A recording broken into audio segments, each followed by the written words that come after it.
is the story of a lost neighborhood and of its people who did not want to go. I don't want no money. I want my home. The old man is old. See how the old man is old? No more, that's enough. I don't want to get out. I said to my two daughters, they don't want to get out too, because they spend a lot of money. Plenty of money they spend in this place. We're not getting out to nobody. Never. Hi, welcome to the West End Video Newsletter. Today I have with me Tom Simmons. He's president of the Parish Council of St. Joseph's.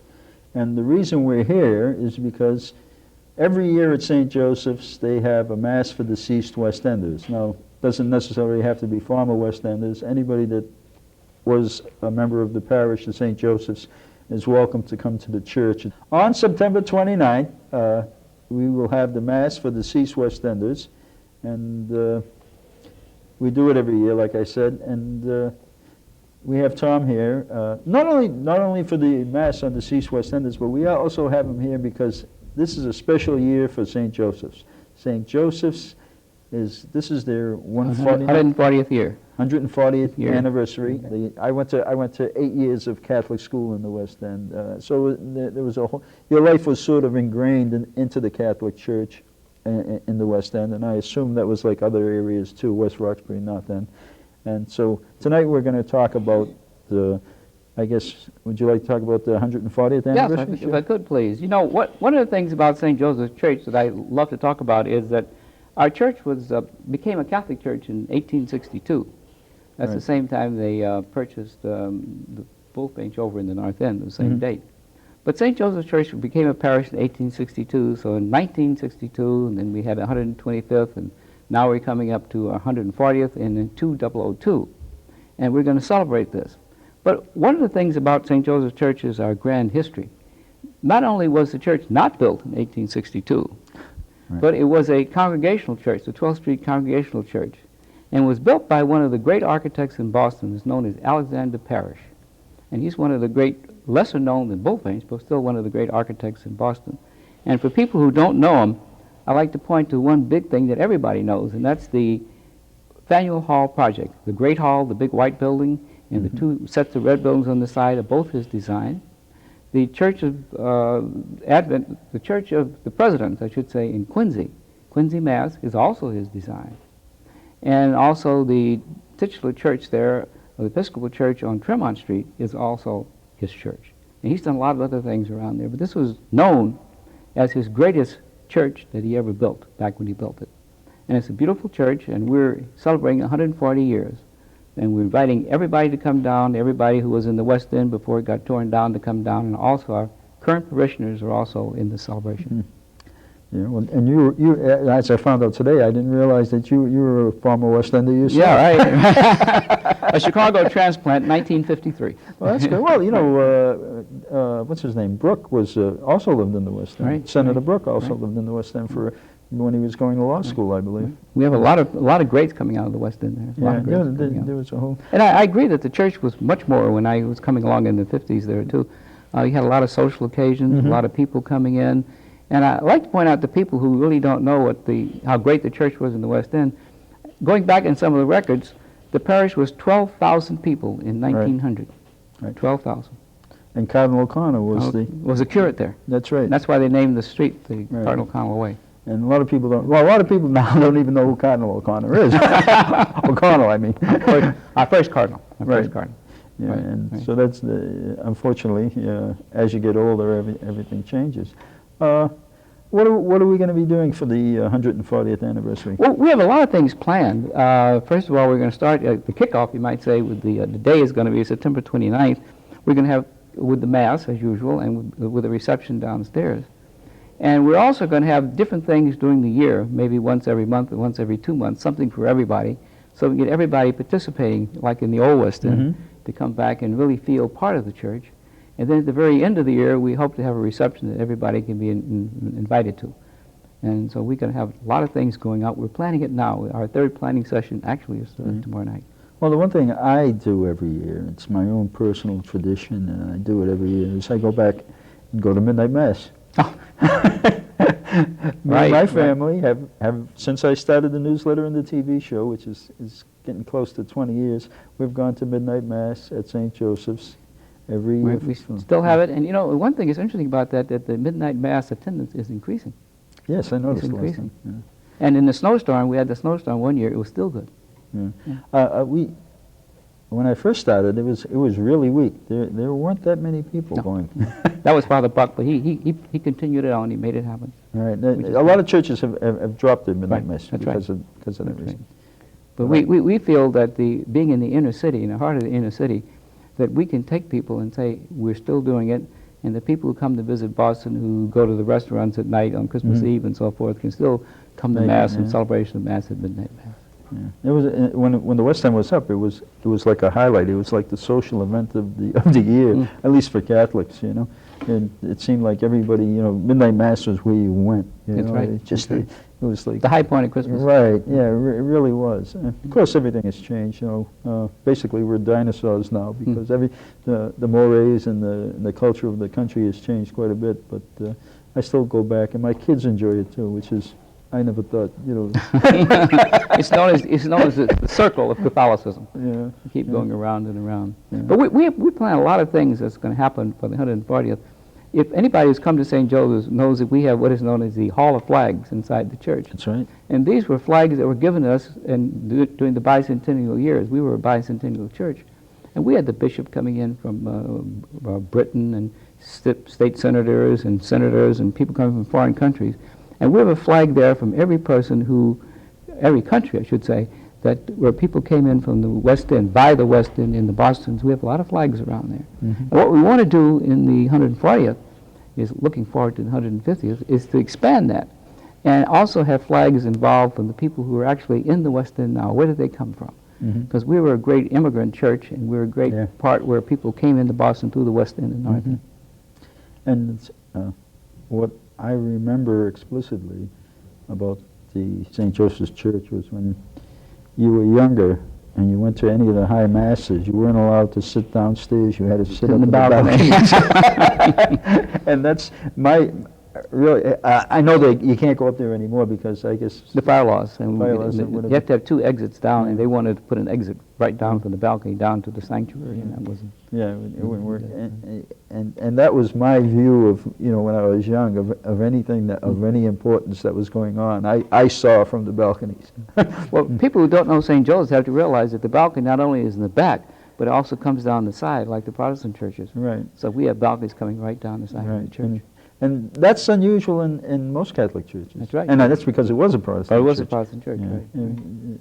It's a beautiful church. I still sometimes go in there, you know, when the church is open during the daytime and I'm in the area, and I'll just sit and look because it's so quiet, and the way the light filters through those stained glass windows, it's a beautiful place, nice, quiet, reflective place. I really enjoy the church. And I'm glad that I can do, we do this stuff every year. Father Buck was the one that started the Mass for Deceased West Enders, and I'm glad that Father Troy decided to keep running it. Right. And I'll try to do whatever I can to help you guys out. We appreciate it. The main thing we're trying to get to the people and tell everybody that if they have any deceased members of their family, they can call the church and let us know. We'll send them out the paperwork so we can get it back. We publish a book every year, excuse me, with all the names of the deceased members. Right. We'd like to keep it going. We'd like to keep a record in the church because people keep looking back in history at historical records. Right. And we want to keep ours up to date and also let everybody know that St. Joseph's Church is still open, and people still come back for weddings, people still come back for masses, and people still come back for marriages. That's right. It was strange when the West End was torn down.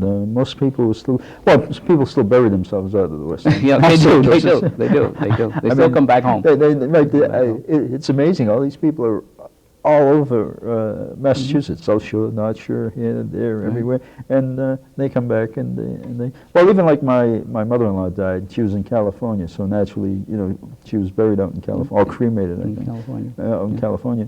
But we had a mass here. Everybody's welcome. Memorial mass here, and here. then we went downstairs and had we set up a little reception so that everybody could eat, and that's the way it is, you know. As far away as we get from there, we always seem to get back there. You know, it's interesting. We had the 125th, and we had the reception at the it's called a Swiss hotel now, Yeah. but it was called something else then. Liberty something or... Liberty Square or whatever. Yeah. But we had people who came back from Europe, from Greece, from England, Huh? and people came back from Japan.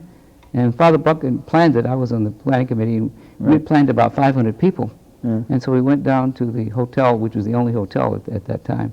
And we got the big ballroom for 500. And as people kept sending in, we had to get 2 smaller ballrooms on both sides and Right. put the big TVs up. And we ended up with about 800 people coming Yeah, in. I remember. Which was I was involved in the planning. I remember at that time we had started the newsletter. It was only we had only started the newsletter about 2 years, and Raymond Papa was. I was working with Raymond, and myself and Raymond went to quite a few of the meetings yeah, down right. at the lower church, Right. and try to Right. keep it up. That was, the one thing to this day that amazes me. There was a first grade nun, Agnes Marie. And everybody loved her. She was. I think she's still living, but you know, she's quite old now. And we went to the reception, and she was there. And I went up and then I said, "Hi, how you doing?" And she said, "Oh, Jim Campana." I recognized you. So I said, you know, at that time we had Right. like some front page stories in the Globe and everything. So I figured she had picked it up from you know right. Good. reading the thing. So Good. my brother Paul come up behind me and he goes. He walks over there. She goes, "Oh, Paul Campana." Blew my mind. Well, you know, West Enders come back for this mass every year from all over the place. We're going to break now for we have some video. We're going to show you how in the past what the church was like and what the mass is like and with the people that were there, and we're going to show you what's going on or what went on in the past. Okay?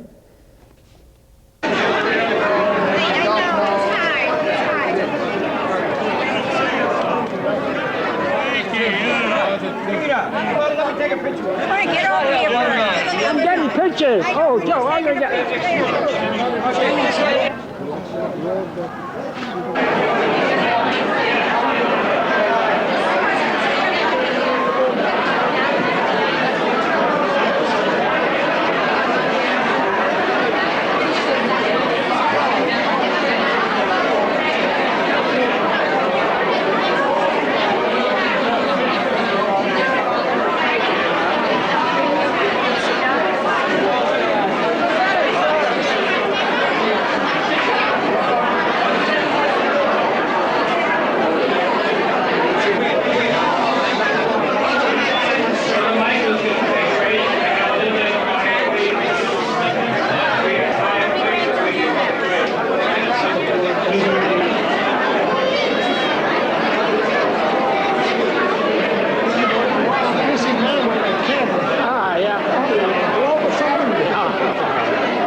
Well, we're back. That was last year's and the years before that we have videotape of the reunion, not the reunion, of the Mass.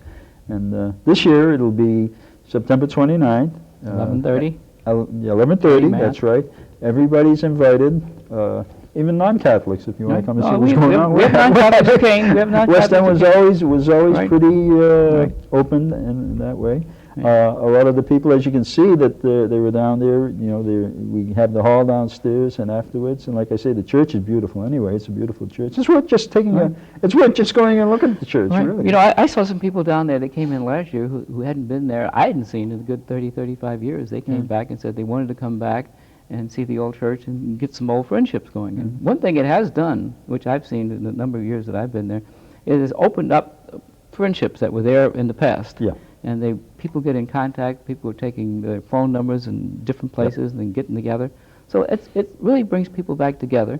And we also have the people not only from the old West End of those days, but our own parish, the current West Enders, they also join, and they can get the feeling of what the West End really was.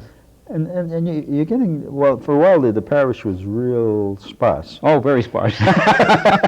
When I was married there, the only building out in the whole place was just the church. Yeah. That's all there was. And when we first started, if you went to a Mass in St. Joseph's, there was only like 15 to 20 people. But it's building up to the point where it's becoming a viable parish again. Yes, this is a very, very viable parish, and people are interested. And we're getting not only elderly people, but we're getting young people. We're baptizing, and a lot of marriages are taking place. So we're looking forward to this. Yeah, it's like you harken back to the days when when it was a church, and now it looks more like a suburban church because outside the green and everything. It was brick. We have Father Gabe Troy loves color. Yeah. He was former head of the Missionary Society of St. James the Apostle. And he was also pastor of the Bullfinch Church over there in the North End before he got to us. Oh, is that right? Yeah, after Father Buck died. But he said that he wanted to open the parish up. And one of the things he's done is to put flowers. Right. And now we have what is known as the St. Joseph Garden at the back end of the church next to the children's place, Children's Burn Center. And we get a lot of comments on that, a lot of comments on that. Yeah. And we're looking forward right in that area to put a Chruch up for Christmas. That's our next thing. And also we're going to put a statue of St. Joseph's there, too. Oh, a nice, big, huge statue of St. Joseph's there. When we were in the West End, a lot of those statues were donated by different people, and they put them up. Well, I remember. Tell everybody we take all the donations that are possible. We take donations of money, greenbacks, and statues if they want to. You know, it's one of the things that people called up me and asked me, can they give money and make a statue and give to the church in honor of somebody who's deceased? The answer is yes. The answer is yes, we can do that. Yeah, that's and we want to open the parish up so that everybody feels wanted, everybody feels open. That's right. That's why we want to put the flags up so that people can understand that we know that they're there. And so don't forget, September 29th. September 29th, 11:30 is the Mass. And immediately after Mass, we're going to have the reception downstairs. That's right. And everybody's invited. And there'll be food served. That's right. And main thing. We have a good time. We have a good time every year. I haven't missed any from the time we started it. I guess I don't know if I'm the only one that's been. No, you're a mainstay down there. Believe me, you're a mainstay. Yeah, and Father Troy is. I'll tell you the truth. I was a little worried that when the transition, Father Buck died, and there was a transition, that we may have gotten somebody. Sometimes you get people that really don't understand the lay of the land. That's right. And they come in and they think that they can, they'll make everything better by changing it, and what they do is destroy it. But Father Gabe, he's very good. He came in and took right over. As a matter of fact, everything's running basically the same as it was before. But he's very open. He's very open. Yeah. He has that missionary feeling behind him. Yeah. And the church is open, and everything's going very good. Well, I liked Father Buck a lot too. There were some people that thought that Father Buck was a little strong, but I liked him. I got along very good with Father Buck. He was the conservative type. But the big thing about Father Buck, that when the church was going down, and we had the pastors there who sometimes neglected the church, he asked for the church. Right. And he said he was going to make it stay. And that's he made right. it stay. Yeah, I remember Father Buck, the first time I ever met him I was out of the West End for a couple of years. I don't remember how many. And my mother she had one of those old Ringo washing machines, and she had caught her hand in the wringer and broke her hand. And I was at the hospital, and I was waiting for her to come out because they were whatever they were doing, and I was walking around. You know, I came out of the Mass General and I was walking around, and I walked by the church, and Father Buck was out there, and he says, "You're a Catholic." I said, "How do you know?" He says, "You made the sign of the cross." We went by the church. You know, it was such an ingrained thing that from my youth, I didn't even realize I was doing it. Well, I remember the days when you used to ride the Orange Line, and now it's called the Orange Line, but the subway out of Forest Hill, and you came down past the cathedral. Many people used to tip their hats or make the sign of the cross when they went past the cathedral. Oh, that was true. Either the sign of the cross or tipped your head as you walked by. That was, you know, sign of respect. Respect, right? Of course, things have changed, like I said, considerably. But we want you all to come back and feel at home, and have masses set for your deceased members. Everything is open. And we want you to come back, participate in our 140th anniversary, and then maybe participate at the very end of it when we have everybody together in the parish. Right. It's open. And if you come the 29th, you can get the full agenda of what's happening for the next year. Right. And one thing I want to ask people who see the show, the picture of St. Joseph's Church you've seen on the camera is a big picture. The crucifixion behind the altar. Right. And we're looking for something about the picture. So if where anybody knows where it came from, who did it, or who when did it, who put painted the it, church and everything. Yeah, it's been there a long time. As far as I can remember. Right. Yeah. We're looking, somebody's got to know something. Somebody came up the other day and talked about the St. Joseph's Temperance Society. We used to have the building on Cambridge Street, the red building right there. But anyway, he said his father was president of the Temperance Society, and he has a picture of his father giving the check when they sold the building. That's a long time ago. Well, way back, I understand they had a drum and bugle corps. Yeah. They had a drama club. They had everything. In the 20s, the 20s and 30s, you know, it was even more of a going concern than when I was growing up. Of course, when I was growing up, it was the end of the war, and things were changing fast, not just in the West End, everywhere. And like there was like sort of a shuffle, and a lot of the things got moved around. But the church church still stands. It's still a grand church, and we have a handicapped elevator. Right. And it was interesting that when we put the elevator in, I had the opportunity to go down and see how Alexander Parish built the church. He had a granite foundation all the way around, huge timbers going underneath, and he built it so that all the construction around the church doesn't have a crack in it. Right. Really a great church. He did a great job. I didn't realize that he had done that. I remember that it was the 12th Street Congregationalist, church, and because I think they had another church first, and then they moved out. Yeah, we had the Guardian Angel Chapel down there, the gathering of the church. Yeah. And then the cardinal at that point bought the St. Joe's in 1862. Right. And it's like I say, it is a beautiful church, and it's still, like I say, it's worth just going to see. And if you're around the 29th of September, at 11:30 a.m. in the morning, a.m. and the reception immediately afterwards, please come. And you can talk to all of us, and everybody will respond to you as much as possible. And we have phone numbers available, and when you call the phone company, it's 523-4342, but you can get us, but don't forget it's St. Joseph's Church in the West End. Right. There are other St. Joseph's churches, that's right. Cardinal O'Connell Way.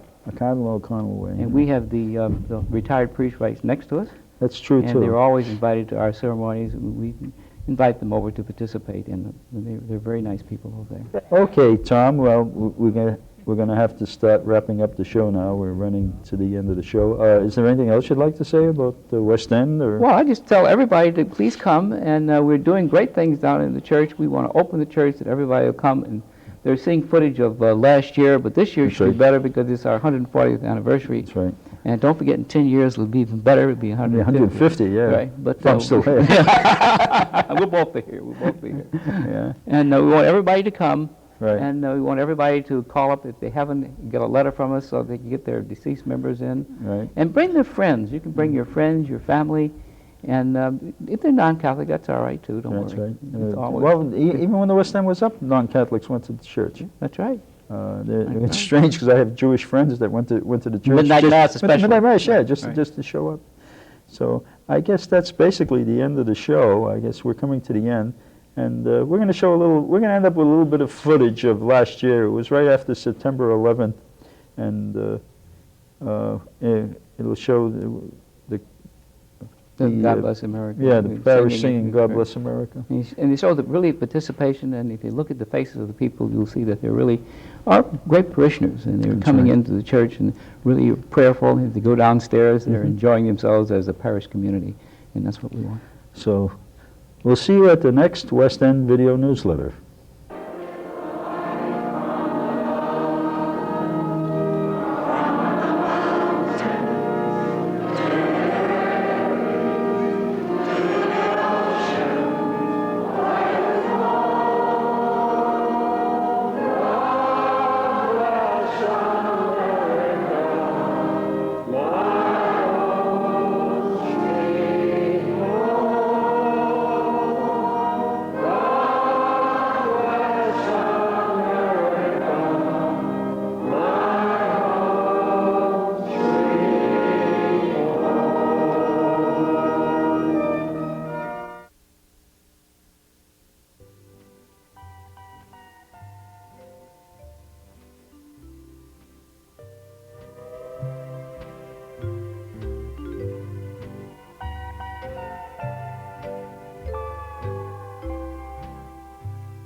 Out of sight, out of mind.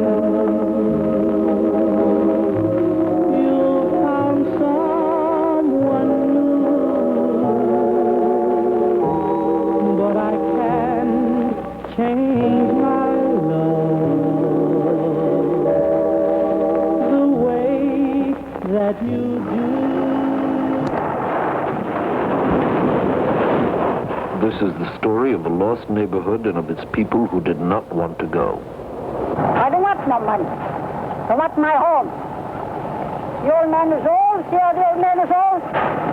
No more. That's enough. I don't want to get out. I said to my two daughters, they don't want to get out because they spend a lot of money. Plenty of money they spend in this place. We not get none to nobody. Never. Hi, welcome to the West End video newsletter. Tonight we're going to talk about the reunion we had in November. It was a smash reunion. Good food, good time, good friends. Man, it was fabulous. We haven't had a reunion for about 10 years, but this time it really turned out well. The food was good. We had it at Anthony's in Somerville here, and we had about 175 people there, and everybody just seemed to have a good time. The basis of the reunion was that the Crescents decided to get back together. Frankie Spinelli, Parish, his real name is Frankie Spinelli, and that's how I know him. But his professional name is Frankie Parish. He's a band leader. And he has his own little band down in New York, and they decided to come up and do a show for the reunion because this group that called themselves the Crescents in the late 50s were getting together again to sing. I mean, they were doing it just for fun. This wasn't the Beatles getting together or anything like that, but it was just a lot of fun. They got together and they sang. Back in the 50s, they were on community auditions, and they used to do local record hops and everything. The only one that decided to continue it was Frankie Spinelli. He went down to New York, and while he's never hit it big, he's never been like, one of these Frank Sinatra or anybody, but he makes a living out of it. He makes a comfortable living, and he's pretty good. He sings the blues and a little rock and blues sometimes he mixes in. He's a very interesting person. I used to hang around with him actually in the West End. It was a long time. It's been a long time since I've seen him, actually about 40 years. And we got there, and everybody was having a great time. We got together, people were mingling and talking, and then the food came. The food was pretty good, actually. It was great. Everybody enjoyed themselves. Everybody had enough to eat, plenty of food. They had a few drinks. We even had a Globe reporter there. He wasn't there for the reunion. He was talking about, what do you call it, the end of urban renewal in Boston, and they're thinking about cutting it out, and he was there interviewing us to see what we thought about urban renewal and eminent domain. Naturally, we told him. But the whole time was a great time. It was fun. People were looking at their pictures. We had a bunch of pictures on the wall of people. Richie Terranova, who lives in Colorado, emailed me a bunch of pictures from the old days. We took them and we put them on the walls, and everybody was having a great time. It was just an all-around good time. And then we got into the music. The music was pretty good. You know, it was all clean fun. Everybody had good fun. We weren't there, you know, like I say, to watch the Beatles come back. It was just a great time. They had a good time. We had a good time. Everybody had a good time.